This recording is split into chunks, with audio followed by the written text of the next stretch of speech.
എന്ന് നിങ്ങളിൽ ഹൃദയമുള്ളവർക്ക് കണ്ടെത്താം. പിന്നൊരു കാര്യമുണ്ട്, വിശ്വസിക്കാൻ ആഗ്രഹമില്ലാത്തത് നമുക്ക് വിശ്വസിക്കാൻ ആഗ്രഹമുള്ളത് മാത്രമേ നമ്മൾ ഇഷ്ടപ്പെടൂ. നമുക്ക് ഇഷ്ടപ്പെടുന്നത് മാത്രമേ നമ്മൾ വിശ്വസിക്കൂ എന്നുള്ളതാണ് മാധ്യമധർമ്മം. അതുകൊണ്ട് മാധ്യമ പ്രവർത്തകയായിരുന്ന ഞാൻ പറയാൻ ആഗ്രഹിക്കുന്നതേ ഉള്ളൂ. ദീപയടി എന്നൊക്കെ പറഞ്ഞ് ഒരു സ്ത്രീയെ അവർക്ക് ഇനി എത്രയോ ജീവിക്കാനുണ്ട്, അവരിനി എത്രയോ ജീവിക്കേണ്ട ഒരുവളാണ്, അവളിനെ ആഹ്ലാദിക്കാനുള്ളവളാണ്. അവൾക്ക് ആ കറുത്ത വാഴ്ച മാറ്റി എൻ്റെ നെറ്റിയിലൊട്ടിക്കോ, എൻ്റെ പുറത്തൊട്ടിക്കോ, എൻ്റെ നെറ്റിയിലൊട്ടിക്കോ, എനിക്കൊന്നും ഭയവുമില്ല. എൻ്റെ വാക്കുകൾ, എൻ്റെ പുസ്തകങ്ങൾ എനിക്ക് വേണ്ടി സംസാരിച്ചുകൊള്ളു. പക്ഷേ ഈ അവാർഡ് ഏറ്റുവാങ്ങുമ്പോൾ പൂക്കാസൈന് നേതൃത്വം നൽകാനിരിക്കുന്ന ഉൾപ്പെടെയുള്ള പുതിയ തലമുറയോടും അവർക്ക് ഊർജം നൽകുന്ന സഖാവതി ഈ 89-ാം വയസ്സിൽ ഇത്രയും ഊർജത്തോടെ, ഇത്രയും ധാരണയോടെ, ലോകക്രമത്തെ പറ്റിയുള്ള ബോധ്യത്തോടെ സംസാരിക്കുന്ന സഖാവ് SRK സാറും ഒക്കെ ഉൾപ്പെടുന്ന അവരെ പിന്തുണയ്ക്കാനുള്ള ഈ തലമുറയിൽ ചെയ്യാനുള്ളത് നീതി എന്നതിന് ഇന്നയാളുടെ നീതി എന്നല്ല, മറിച്ച് നീതി എന്ന ഒറ്റ വാക്ക് മാത്രമായിരിക്കണം എന്ന് ഓർമ്മിപ്പിക്കലാണ്. ഇടതുപക്ഷത്തിൻ്റെ ഏറ്റവും വലിയ പ്രത്യേകത എന്താണെന്ന് വെച്ചാൽ അതിനൊരു പ്രത്യേക ശാസ്ത്രമുണ്ട്. ഭരണഘടനയുള്ള ഒരു രാജ്യത്ത് ജീവിക്കുന്നതിൻ്റെ ഒരു സുരക്ഷിതത്വം പ്രത്യേക ശാസ്ത്രമുള്ള, അത് കൃത്യമായി നിർവചിക്കപ്പെട്ട പ്രത്യേക ശാസ്ത്രമുള്ള, അത് പിന്തുടരുന്ന ഒരു സംവിധാനമുള്ള ഒരാശയത്തെ അനുഭവിക്കുകയാണ്. അതിന് പകരം വളരെ കൃത്യമായി നിർവചിക്കപ്പെട്ട മറ്റ് പ്രത്യേക ശാസ്ത്രങ്ങൾ വെറുപ്പിൻ്റേതാകുമ്പോൾ എഴുത്തുകാർക്ക് എങ്ങനെ അതിനെ പിന്തുണയ്ക്കാനാകും? അതിന് പകരമായി നിൽക്കേണ്ട മറ്റ് സംവിധാനങ്ങൾക്ക് കൃത്യമായൊരു പ്രത്യയശാസ്ത്രം ഇല്ലാതാകുമ്പോൾ അവർ വെറുപ്പിൻ്റെ പ്രത്യയശാസ്ത്രത്തിൻ്റെ ഉപവിഭാഗങ്ങളായി മാറുമ്പോൾ അവരെ എങ്ങനെ പിന്തുണയ്ക്കാൻ എന്നെ പോലെ ഒരു എഴുത്തുകാർക്ക് സാധിക്കും? നാളെ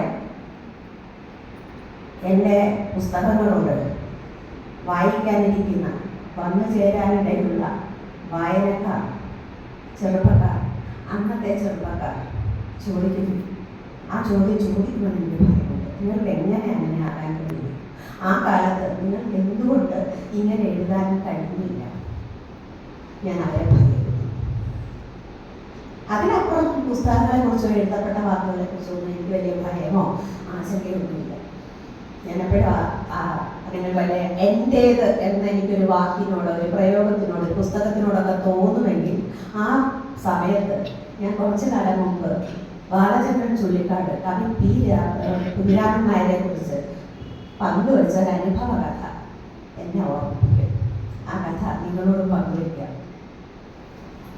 ഒരിക്കൽ ബാലചന്ദ്രൻ ചുള്ളിക്കാടിൻ്റെ വളരെ ചെറുപ്പകാലത്ത് അദ്ദേഹം വേണു എന്ന സുഹൃത്തിൻ്റെ ഒപ്പം ഒരു ഹോസ്റ്റൽ മുറിയിൽ കഴിയുമ്പോൾ, അദ്ദേഹം വീടില്ലാത്തവനാണ്, ഈ ഹോസ്റ്റൽ മുറിയിൽ ചേക്കേറി കഴിയുമ്പോൾ പെട്ടെന്നൊരു ദിവസം കവി കുഞ്ഞിരാമൻ നായർ, കളിയച്ഛനൊക്കെ എഴുതിയ കവികളുടെ കവിയായി മലയാളത്തിൻ്റെ ഏറ്റവും വലിയ മാസ്മരികത കവിതകൾ ആവാഹിച്ച കുഞ്ഞിരാമൻ നായർ അവരുടെ ലോഡ്ജ് മുറിയിലേക്ക് ചെന്നു.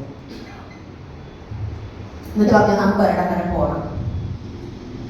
അന്ന് ദീപം എന്നൊരു പ്രസിദ്ധീകരണം ഉണ്ടായിരുന്നു. അതിൻ്റെ ഓഫീസിലേക്കാണ് ഇവർ പോയത്. അവിടെ ചെന്ന് കയറിയപ്പോൾ പത്രാധിപർ വളരെ ആദരവോടെ സ്വീകരിച്ചു. കാരണം അന്നത്തെ കാലത്ത് എഴുത്തുകാരെന്നൊക്കെ പറഞ്ഞാൽ കുറച്ചുകൂടെ ഒരു മര്യാദ ഉണ്ടായിരുന്നു. കാരണം കുറേ ആളുകൾക്ക് പ്രത്യേകിച്ച് മാധ്യമ പ്രവർത്തനങ്ങളിലും പത്രസ്ഥാപനങ്ങളിലൊക്കെ ജോലി ചെയ്യുന്ന മനുഷ്യർക്ക് അറിയാമായിരുന്നു ഈ എഴുത്തുകാരെന്ന് പറയുന്നത് ഒരു പ്രത്യേകമായ അശാന്തി ഉള്ളിൽ കയറുന്നവരും അവരുടെ ചാഞ്ചല്യം നിറഞ്ഞ മനസ്സിനെ പിടിച്ചു നിർത്താൻ വേണ്ടി അവർ വല്ലാതെ നരകയാതനയിലൂടെ കടന്നു പോകുന്നവരുമാണ്. അതിൻ്റെ തോതിലൊക്കെ ഏറ്റവും കുറച്ചുണ്ടായാലും കുറച്ചുകൂടി മനുഷ്യത്വപരമായി എമ്പതിയോടെ ഈ എഴുത്തുകാരെയും കലാപ്രവർത്തകരെയും സമീപിക്കാനുള്ളൊരു ധാരണ സാമാന്യ സമൂഹത്തിനൊന്നും ഉണ്ടായിരുന്നു എന്ന് എനിക്ക് തോന്നുന്നു, ഇന്നത്തേക്കാൾ കൂടുതലായി. അത് പോകട്ടെ. അപ്പോൾ ഈ പത്രാധിപർ അദ്ദേഹത്തോട് പറഞ്ഞു, ഞങ്ങളെ സഹായിക്കണം, എനിക്കൊരു 10 രൂപ വേണമെന്ന് കവി പറഞ്ഞു. ഉടനെ തന്നെ പത്രാധിപർ 10 രൂപ കൊടുത്തു. കവി അത് വാങ്ങിച്ച് ചൂടയുടെ പോക്കറ്റിൽ വെച്ചു. എന്നിട്ട് അപ്പോൾ പത്രാധിപർ പറഞ്ഞു, ഞങ്ങൾ എഴുതാതിരിക്കുകയായിരുന്നു, ഞങ്ങൾക്കൊരു കവിത വേണം ഓണപ്പതിപ്പിന്. അപ്പോൾ കവി പറഞ്ഞതെന്താ, ഒരു കടലാസ് വരും. അപ്പോൾ തന്നെ കടലാസ് വാങ്ങി അദ്ദേഹം കവിത എഴുതി കൊടുത്തു. എഴുന്നേറ്റു, യാത്ര പറഞ്ഞിറങ്ങി. പുറത്തിറങ്ങിക്കഴിഞ്ഞപ്പോൾ ചുള്ളിക്കാടും സുഹൃത്തും പരസ്പരം നോക്കി. എന്നിട്ട് ചോദിച്ചു, മാഷെ എന്നാലും രണ്ടാമതൊന്ന് വായിച്ചു നോക്കുക പോലും ചെയ്യാതെ ആ കവിത കൊടുക്കുക എന്നൊക്കെ പറഞ്ഞാൽ. അപ്പോൾ കവി ഈ കുഞ്ഞിരാമൻ നായർ കൊടുത്ത ഒരു മറുപടിയുണ്ട്.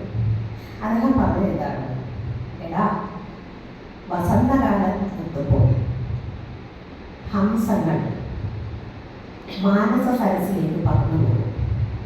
ആ പോകുന്ന പോക്കിൽ ഒന്നോ രണ്ടോ തൂവലൊക്കെ കൊഴിഞ്ഞു വീണമെന്നിരിക്കും. അവരൊരിക്കലും കൊഴിഞ്ഞു പോയ തൂവലിനെ കുറിച്ച് ആലോചിച്ച് വ്യാകുലപ്പെടാറില്ല. പുസ്തകങ്ങൾ, എഴുത്തും ചിന്തകളും ഒക്കെ അത്രമാത്രമേ ഉള്ളൂ.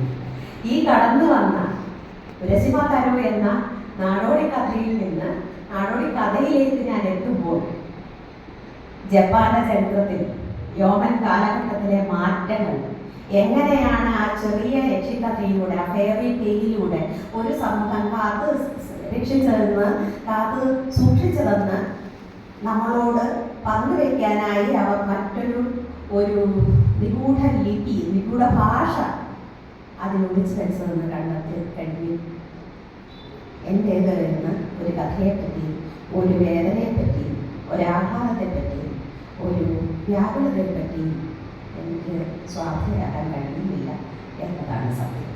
അതുകൊണ്ട് ഈ പുരസ്കാരം ഞാൻ സമർപ്പിക്കുന്നത് വരാനിരിക്കുന്ന എല്ലാ എഴുത്തുകാർക്കും, എല്ലാ വായനക്കാർക്കും